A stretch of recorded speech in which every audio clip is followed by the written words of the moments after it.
Hello everyone, it's Jin'taan here and welcome to another news update for EVE Online, this time covering the last week of September and the first week of October, which has been another fortnight of heavy upheaval, although with less in the way of large fights and more a game of galactic musical chairs, as various groups have begun to shift their attentions to new theatres. In the southeast, Legacy has continued their attacks on Scalding Pass, Wicked Creek and Detorid, taking further systems in these regions and making them even more active war zones than before. As a result of this, Winter Coalition has fallen back deeper into their holdings to the regions of Insmother and Cache, though even this is under attack, with Red Alliance invading their ancestral home of Insmother. With one war winding down, it seems that another series of skirmishes are beginning to escalate, as new conflicts have sprung up across the northeast, most prominently with PanFam and some Chinese allies in Veni and the Stars of the Northern Moon attacking the region of Tino through Cobalt Edge. Alongside this, we've seen action in Tribute, with the DEF Coalition and their allies squaring off against the Theron Alliance and Pet Coalition, whilst larger forces like Snuffed Out and PanFam intervene in the fights. Tribute has also seen another player enter the theatre, as Triumvirate has deployed from their home in Ethereum Reach, whilst the war of Pureblind Madness versus Trigger Happy, Toxic and Project Gungnir has continued. Outside of Nullsec, we've seen major disruptions to faction warfare lowsec, specifically in the Amar vs Minmatar warzone, where both sides have agreed to partake in a strike after seeing a lack of comment on any development effort being spent on their aspect of the game over previous years, as well as in the recently released CSM minutes. The release of these CSM minutes also gave an interesting window into the practical politics of Wormhole space, so I took some time to speak further with Exuki on that topic, and I hope to present a basic outline of what alliances have thrived in that current ecosystem in this episode. Now, the first and largest story that we're going to go deep on is the general pullback from Detorid by Winter Coalition that we covered in the start of our previous episode. There's been less set-piece battles during the last 2 weeks, as Winter Coalition seems to have mostly focused on ensuring the successful evacuation of their major assets from the area before Legacy was able to lock them into position. Although that's not to say that Winter hasn't attempted to defend their holdings. For example, one of the most notable fights over this period of time was the attempted defense of a Fortizar in BOZ1, where Winter attempted to leverage both the favourable time zone and the deployment of Capitals and Eagles, which are considered to be a soft counter to Munins, in order to try and fortify the grid and defend the structure. Unfortunately for the defending forces, with the Sino-Jammers in the system under the control of Legacy Coalition, and new forward bases in Detorid bringing the system firmly under the cover of their super capital umbrella, they were met with a countering capital fleet to complement the attacking Munin fleet, and a number of super carriers and titans for good measure. Ultimately, Winter was forced off the objective after heavy losses, ceding the objective to Legacy Coalition as the Fortizar was destroyed. The fight ended with Legacy losing 7 billion and Winter Coalition losing 34 billion. That Fortizar is far from the only structure in Detorid to fall over the past few weeks, with 3 of the Fortizars, 2 Satoyos, 13 Reitarus and 20 Athenors being destroyed by Legacy since September the 26th, causing a little over 300 billion ISK in structure losses during this short period in the war. Legacy have continued their push into the SOV held by Winter Coalition as well, with the front line between the two beginning to solidify again, as Test Alliance has consolidated its initial gains in West Detorid and begun to use them as a platform to push deeper into the remainder of the region.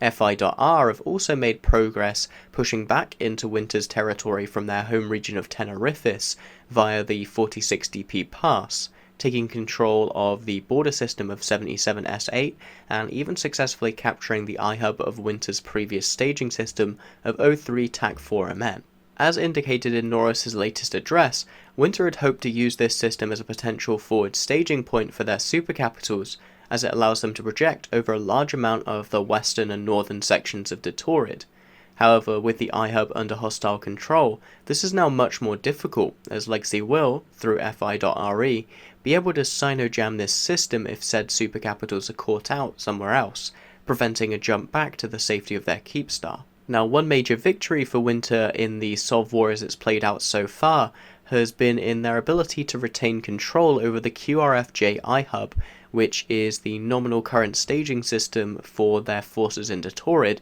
despite continued attacks from FI.RE that have left the rest of the constellation a wasteland. This means that they are still able to hold control over the Sino-jammers in the system, and otherwise ensure that they do have at least one safe point to deploy capitals from over the rest of the region. Still, it seems that this collapse of WinterCo's ability to project power into and successfully defend structures in Detorid that led to them coming to the negotiating table and organising a deal with Legacy to evacuate some of their infrastructure from the region.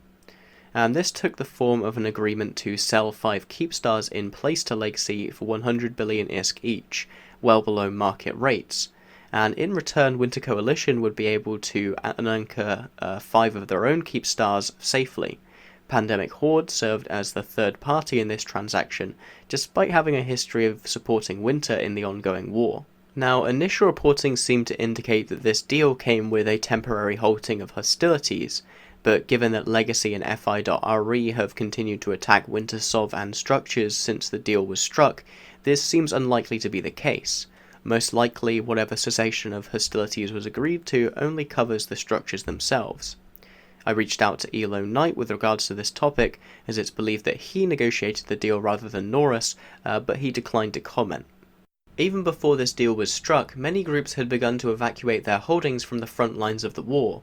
especially the various English-speaking alliances in Scalding Pass, who had already been ordered to move towards Insmother in order to consolidate themselves away from a full war footing and to defend the region from potential attack.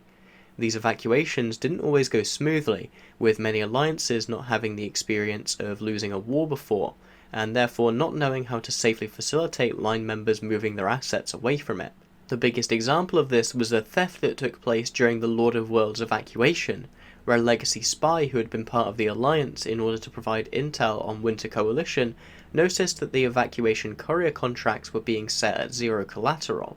and that allowed anyone to just accept the contracts and then intentionally fail them to take all of the assets that were supposed to be being moved, for free. After biding his time to wait for a glut of contracts, this particular spy called Tommy DeSalo struck and was able to steal 137 billion ISK worth of assets from various members of the Alliance before getting kicked, which is nearly enough to buy 2 Titans. Still, thanks to the MER, we can see what a drop in the bucket that 137 billion really is, when compared to just how much wealth Winter Coalition moved out of Detorid over September, with 39.37 trillion ISK being exported from the region. And the majority of this appears to have moved to Insmother and cash, and likely represents both the ISK weight of their super capital fleet being moved to these regions, as that's considered an export and import by the MER, as well as more general line member assets such as Rorquals, capitals, subcaps, and of course a lot of infrastructure like structures. But this retreat isn't to unharried territory, as Insmother has found itself under heavy attack from Red Alliance, and presumably the rest of FI.RE. For those unfamiliar, Red Alliance was, during the very dawn of EVE Online, the first alliance to truly claim Insmother as their home, with a unique landmark in the system of SeaTac J6 commemorating, along with a lot of other battles, the infamous siege of 2006, which featured the Alliance prominently, as it was considered to be their last stand before they actually won it. So far, the majority of systems in the region that have iHubs are still under Fraternity control, but the attackers have made great strides in capturing TCUs in the sections of the region that had been previously under Skill Yourself control before their dissolution this June. Lacking iHubs, these systems were more vulnerable and had lower ADMs in general, but it seems that the offensive has been successful at continuing to pressure Winter in the region, judging by the amount of timers generated currently. This attack on Insmother represents a potentially dangerous strategic threat to Winter Coalition, as it could cut off their line of further reinforcements to Detorid. And whilst it seems likely that their supercapital fleet is no longer planned to be used in the region, judging by the removal of the Keepstars, which are key infrastructure for deploying them, and what we can gauge of their actual position in space from the MER, it might still prevent further subcap fleets from reacting quickly in the remaining Winter Coalition territory,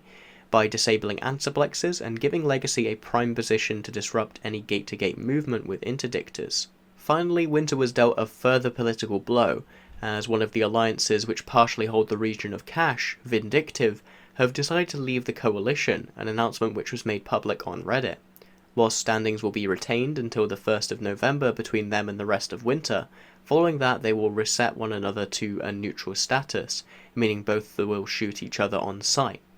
It's currently unknown whether this group chose to accept Villy's offer of amnesty for people who stood aside from Winter Coalition during the war. Still, judging by the three-way fight that Vindictive, along with WinterCo, Slice, along with Cryptic Gaming, and Legacy had over a test Astra House in P7 TAC 45V, it doesn't seem as though the Alliance is surrendering or anything of the sort just yet. Obviously, this situation is pretty dire for Winter Coalition, and something we're going to need to look for in the next couple of weeks is just how hard Legacy is willing or even able to push them.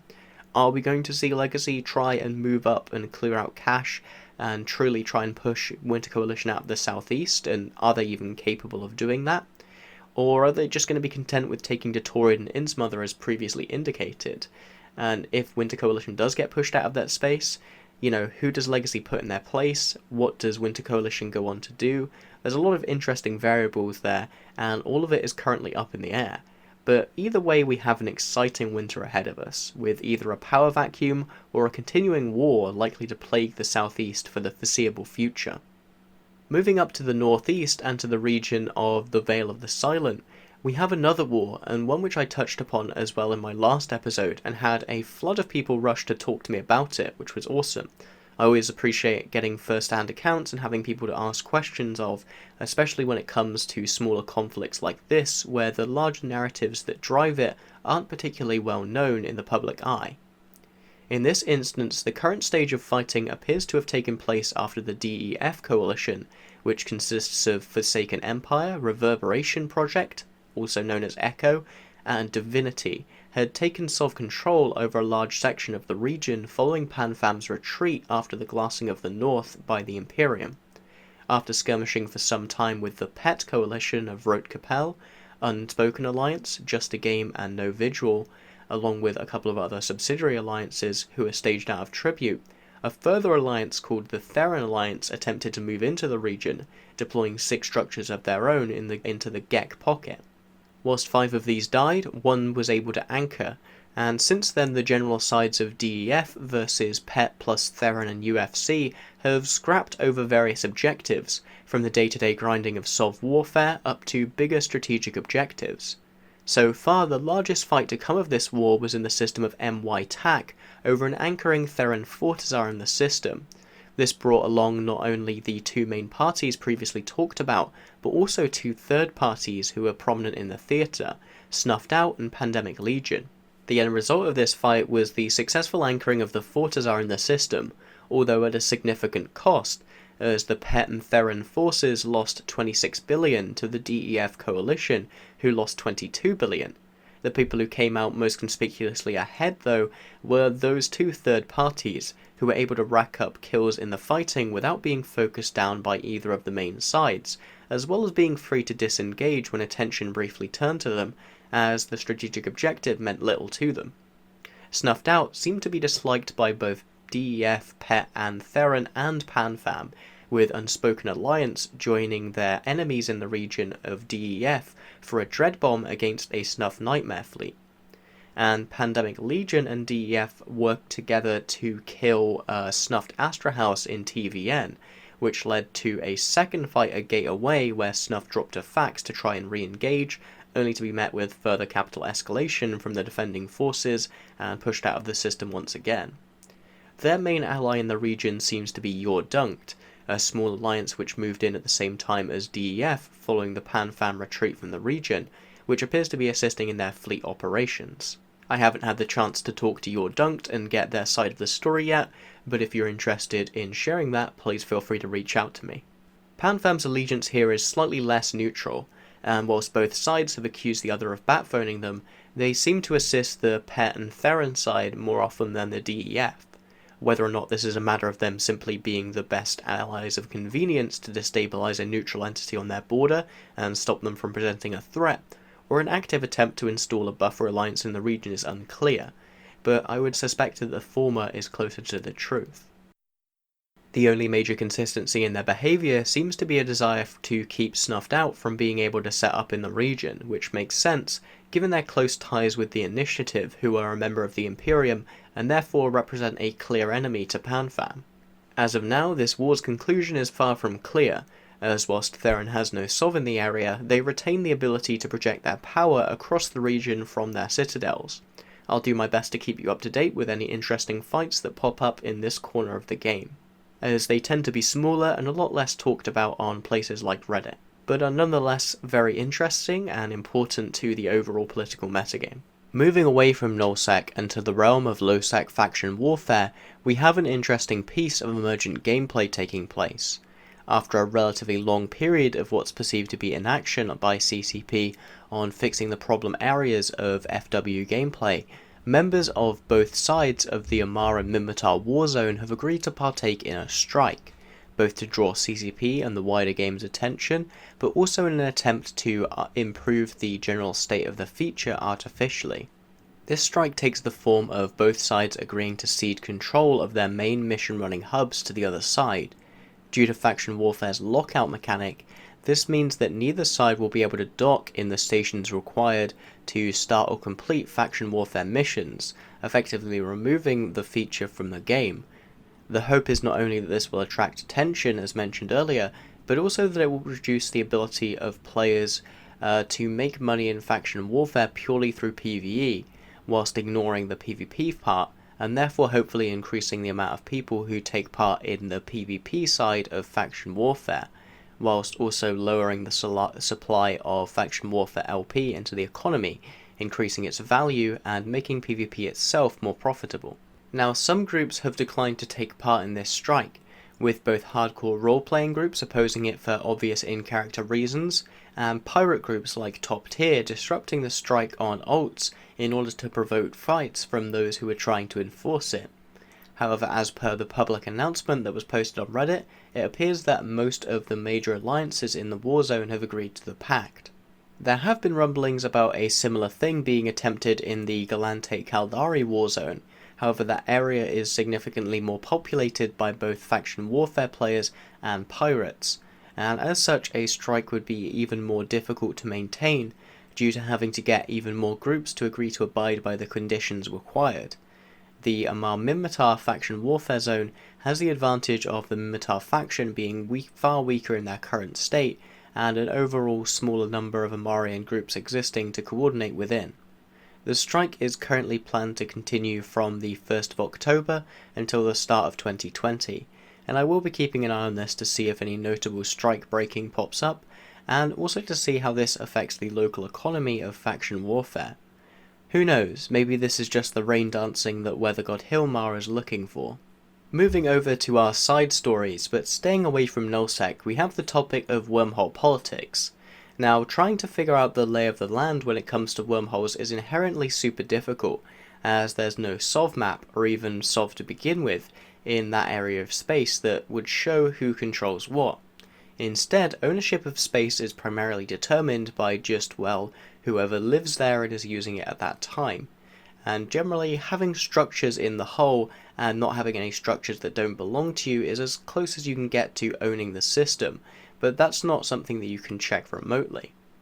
Wormhole space is also split up into 6 different classes from C1 to C6, with around 2,000 systems from C1 to C4 being termed low class, and around 600 systems, those in class 5 or 6, being termed high class. These high class wormholes are what we're going to focus on today, as they are the most well developed and lucrative territory to hold onto in wormhole space, as they offer the best PvE available in that region. There is apparently some debate as to whether or not C5s or C6s are better for PvE, but according to the survey carried out by Xuki, C5s are the most popular place to do PvE, with 70% of respondents regularly using them for that purpose.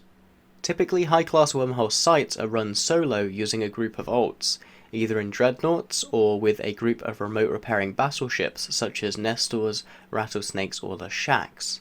The drifter that spawns after the completion of the site can either be killed then and there with a strong enough fleet, or baited into an Astra house and killed using the Citadel's guns. The exact amount of ISK per hour this can generate depends on the setup being used, but can reach up to 2 billion ISK an hour if triple boxing dreadnoughts in C6s. Unlike nullsec, however, these sites don't infinitely respawn in the same system, meaning that if you want to keep making ISK continually, or support a larger number of players within your organization, you need to be able to expand and hold more wormholes to facilitate that. As a result, approximately 97% of high-class space is currently occupied and used primarily as farming space by various groups. The most prominent corporations in this area are the Big Five that were identified by Exuki at the summit, consisting of Hard Knocks, Laserhawks, No Vacancies, Scary Wormhole People, and FK. Between them, they own at least 20% of all C5s and 70% of all C6s. In my discussion with Exuki to ask for elaboration on this topic, he noted that it is difficult to track who exactly owns the majority of these so-called farmholes, as a result of them being primarily owned and used by PvE alts, often in alt corporations, so it's difficult to assess whether some other entities we've mentioned before as being powers in wormhole space, such as Inner Hell or Mouth Trumpet Cavalry, might actually own enough systems to have moved on to that quote-unquote Big Five list in terms of their influence over wormhole space. Still, these larger corporations rarely if ever need to fight one another due to the paucity of space available for them to expand into, with it being far easier for them to evict a random C5 group and take over their hole than attacking one of the larger corporations and contesting for it against a similar power. Still, these larger corporations rarely if ever need to fight one another due to the paucity of space available for them to expand into, with it being far easier for them to evict a random C5 holding group and taking over their hole than it is to attack one of the larger corporations and contest for it against a more equal power. There is the potential for this to eventually happen in C6 space, as there are less systems to go around. However, there are no recent examples of fighting over farm space to point to. As such, their relationships seem to be akin to what would be called Blutrol in nullsec, with all the larger groups fighting each other on a lower level day-to-day basis, but not posing a significant strategic threat to one another, and sometimes cooperating on strategic timers, as we saw during the Rage eviction. Currently, the state of wormhole politics is relatively peaceful, although evictions of smaller groups happen regularly across both low and high class space, and for a variety of reasons, from old grudges to refusing to fight. So perhaps peaceful isn't the correct word at all. Still, it seems unlikely for now that we will see a war between the more powerful corporations in wormholes, both due to the lack of a reason to do so, and the difficulty in actually carrying one out within the mechanics of the space. Now, entering back into K-Space and looking at one of the core focuses of this week, the various campaigns that have been kicking off in the northeast, we have the region that I'm personally currently fighting in, Tribute. Now, obviously, given that I'm personally involved here, this may come with a degree of bias simply from my perspective, so I'll try my best to just stick to the facts, but keep that in mind throughout. If someone from Bandalogs or Tri or Senti wants to come on and give their point of view, I'd be happy to facilitate that in the future. Anyway, as you might have seen with my video of me target calling with Munins that I put out a while back, Trigger Happy, along with their allies Hazardous Company and Project Gungnir, and Senti have been fighting since both moved into the region following the glassing of the north, primarily over structured timers. Now, Trigger has generally always outnumbered Senti, leading to them having to call in allies of their own in both of Bolter and Bomber's Bar, and also Triumvirate, such as in the D7 TAC fight over a Senti Asbel, where the Senti aligned forces lost 22 billion ISK and killed 31. Although it should be noted that 7 billion of the Senti aligned losses here were due to friendly fire, with an unspoken Alliance Dreadnought pushing the Asbal through the final few percents of health it had after the fight was over, and being killed by Bomber's Bar shortly after that. Trigger Happy has also been fighting against the Pure Blind Madness Coalition, which owns the DL1C pocket near Pure Blind, engaging in a series of skirmishes over moons, iHubs and Astra houses. All of this content and fighting seem to have attracted Triumvirate to the region with the possibility of good fights, leading to them announcing on their forums the intention to deploy to Venal in order to attack Tribute for that very purpose, placing a Fortizar in KK TAC L in order to stage from. The anchoring of this structure was something that Trigger Happy formed up to contest, however they ended up not engaging in the fight. Following this new addition to the theatre, the main staging Fortizar of Senti appears to be a primary flashpoint for fighting, with the most recent fight over it taking place just a few days ago on the 7th of October, where Trigger Happy and Snuffed Out worked together on the timer and the FI.RE coalition turned up to assist Senti in Goku's. This fight went in favour of the attackers, with the Senti-aligned forces losing 7.4 billion ISK and the anti-Senti forces losing 1.3. The most recent fight that I'm aware of took place on the 8th of October, with Triumvirate and Trigger dueling in Nightmares over the final timer of a Trigger Astra House in KK TAC L, Triumvirate's staging system. It should be noted that the numbers in this BR are slightly misleading, as a Triumvirate Jackdaw fleet came in after the fight in an attempt to harass the looting and withdrawal of the Trigger Happy and their allies' fleet, not making a main impact in the actual fight that took place. In actuality, Trigger's side held the numbers advantage in the initial Nightmare vs Nightmare fight by around 10 to 15 pilots. Still, the final outcome was 36 billion ISK being lost by Triumvirate, and 5 billion ISK being lost by Trigger Happy. Still, the battle lines here are pretty tenuous, and with the Pet Coalition mentioned in the Veil of the Silence section yet to firmly choose a side, a balance of power in the region remains uncertain. I'll do my best to keep you updated on this front, although I think I might need to break it out from these regular news videos so I don't have to throw in quite as many disclaimers next time. Finally, we move just a little more to the north and to the region of Tino, which I reported on during my last video. This region is currently owned by Ranger Regiment, who came into the news for reasons unrelated to this war recently, when it was revealed that a Winter Coalition financier known as Miss Rabbit had quote-unquote purchased the alliance. Now, this was immediately spun up by Reddit as all kinds of different things, so I wanted to clarify some of the cultural differences in how alliances work in the Chinese metagame and how this produces such political moves. Whereas an alliance like Goonswarm or Darkness will have a large portion of its income derived from its players via taxes, rent, or other such economic systems, generally this financial aspect is kept under the control of the political or leadership element of the alliance, and players are expected to keep themselves wealthy, whereas in Chinese alliances, this economic aspect is more integrated into the political system, with the players that I've talked to likening this to acquiring enough shares to buy a position in the board of a company, and it's seemingly having been an interesting but not quite as outlandish move on Serenity.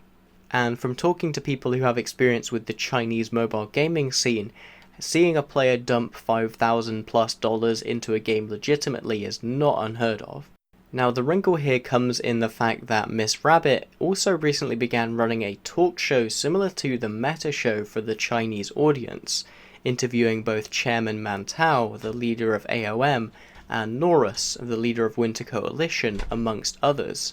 but was generally seen as making Miss Rabbit more AOM aligned, for reasons that are slightly beyond my understanding. Still, this combined to make people both on Reddit and the Chinese equivalent in Baidu light up with speculation. Some assumed that this would lead to RR moving down to the southeast in order to aid in the Winter and Legacy War, as AOM is associated with the latter side of that war quite heavily, and others even more scandalously suggested that RR's territory might be about to be used as a launching off point for some form of campaign against Dead Coalition.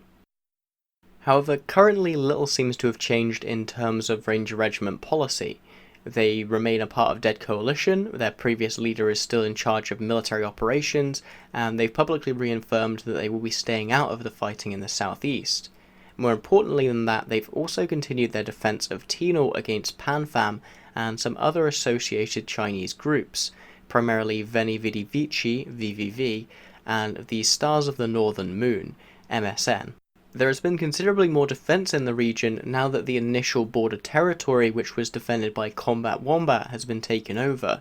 and the attackers have had to move on to trying to take Ranger Regiment space deeper in the region. This, plus the option for the defending forces to counterattack, has led to some moderately sized clashes, such as this fight which took place last week in SF TAC XJS, which left PanFam with 19 billion ISK in losses, whilst Dead Coalition only sustained 2 billion. By far the biggest fight which has kicked off in this theatre so far, however, was in the SZ6 system over the final timer of a Dead Coalition Tatara, which saw over 1,000 people pour into the system. The initial subcap fighting between the two groups forced PanFam to deploy capitals in order to continue pausing the timer, which led to a counter drop of dreads from Dead Coalition, which was met with much the same by PanFam, culminating in a good old-fashioned dread brawl over a moon. In the end, Dead Coalition secured the ISK war in the objective, losing 183 billion ISK and killing 313 billion ISK, whilst the Tatara did survive. One major thing which is impacting this war that I should mention here is the fact that Tino, as it is owned by Ranger Regiment, is predominantly timed to AU time zone. This makes it hard for PanFam to leverage their main alliances such as Pandemic Horde and Northern Coalition against Dead Coalition for day-to-day fighting over Intosis, as has already been seen by their attempts to contribute to the primarily AU time zone war in the southeast. As such, PanFam is heavily relying on the Chinese alliances mentioned earlier in VVV and MSN, which, as they are relatively new to Tranquility, puts them at somewhat of a disadvantage. Still, whilst progress in this theatre has momentarily stalled out with neither side really changing system control, Tino is still being repeatedly reinforced, and as we've also seen in the southeast recently, holding the line for a few weeks or even a few months means little if the attacks continue to come. This is in my opinion the conflict with the most interesting potential outcomes, as the possibility for this to escalate into a full PanFam versus Dead Coalition super capital war is there, and if that domino falls, you can expect the dogpiling and batphoning to begin, until we have all the great powers fighting each other once again, this time just in the northeast rather than the southeast. However, that is just idle dreaming at this point, and most of the fighting has been relatively small and contained to the alliances closest to the flashpoint of the Tino to Cobalt Edge connection. Still, that wraps up the news for this week, so take care and fly smart. A special thanks as always goes out to our Crassuses, Pinche Infidel from Old School, Brood from Triumvirate, and Zolka Lando, as well as to the other $5 patrons in Dustin Prater, Meeks, Zar, Olaf Oldent, Kem, Raphael, Big Bada Boom, and Dunk Dinkle. If you want to support the channel yourself, you can either check out the Patreon link in the description below, or just share the video with some people you think might enjoy it. But anyway, thank you for watching, and enjoy your day.